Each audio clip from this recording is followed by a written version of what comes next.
dari pihak Kejagung sendiri rencananya mau ada banding itu gimana Pak? Langsung aja ya. Baik, terima kasih. Terkait dengan pernyataan Bapak Presiden, tentu ya kita sangat mendukung ya apa yang sudah dinyatakan oleh beliau, dan kami sangat responsif terkait dengan pernyataan beliau ya, pernyataan Bapak Presiden yang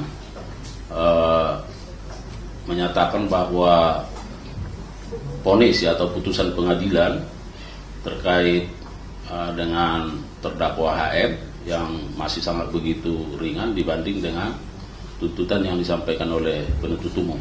Oleh karenanya kami berkomitmen dan sesungguhnya kami sudah melakukan upaya hukum ya, melakukan banding dan sudah didaftarkan di pengadilan, dan saat ini jaksa penuntut umum sedang fokus dalam rangka menyusun butir-butir atau poin-poin dalil-dalil yang terkait dengan memori banding.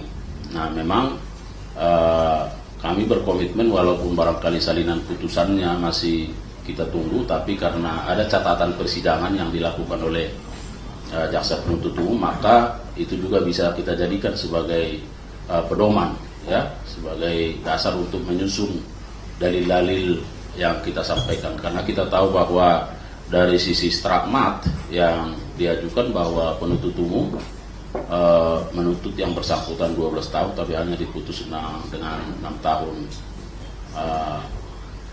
5 bulan ya, 6,5 tahun ya.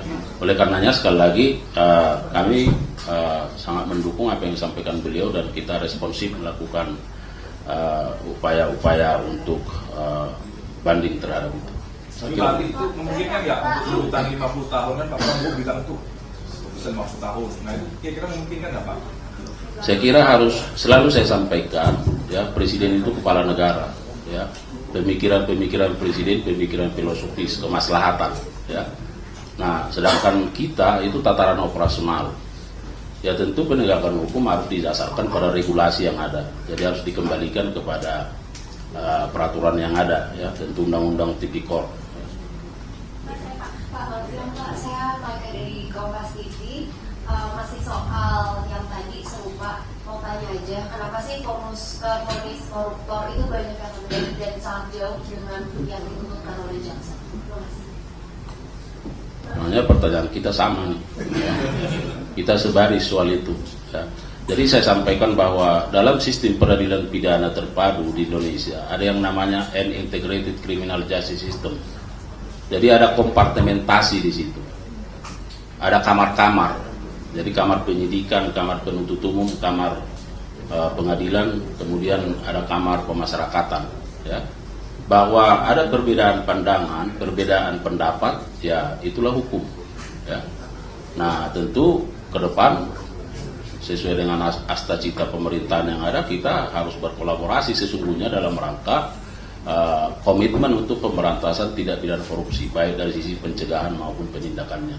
Jadi saya kira pertanyaan-pertanyaan ini juga harus disampaikan kepada kompartemen yang lain ya, supaya kalaupun kita berada dalam kamar-kamar, nah tapi kalau kamar-kamar itu berkolaborasi dan bersinergi, saya kira apa yang menjadi komitmen bersama bisa tercapai ya. Pak, Ya, nanti semua dapat ya. Bisa Pak, kalau misal vonis yang kurang berarti bisa jadi jaksa mengajukan bukti yang dianggap kurang meyakinkan. Bagaimana kalau gitu Pak? Gimana? Kalau vonisnya kan lebih rendah dari tuntutan jaksa, kan bisa jadi bukti yang diajukan jaksa penuntut umum itu dianggap kurang meyakinkan bagi majelis hakim. Kalau Anda mengikuti bagaimana pertimbangan-pertimbangan yang disampaikan oleh majelis hakim dalam persidangan itu, sesungguhnya apa yang sudah diajukan oleh penuntut umum terkait dengan pemenuhan alat bukti pasal 183, 184 itu sudah sangat linear ya. Hanya saja kan bahwa pertimbangannya menyatakan tuntutan itu terlalu tinggi, jadi ada subjektivitas di situ ya. Kalau dari sisi substansi nggak ada masalah. Baik. Pak, Umi Pak. Yang mana kamu, Dek? Download Tribun X sekarang, menghadirkan lokal menjadi Indonesia.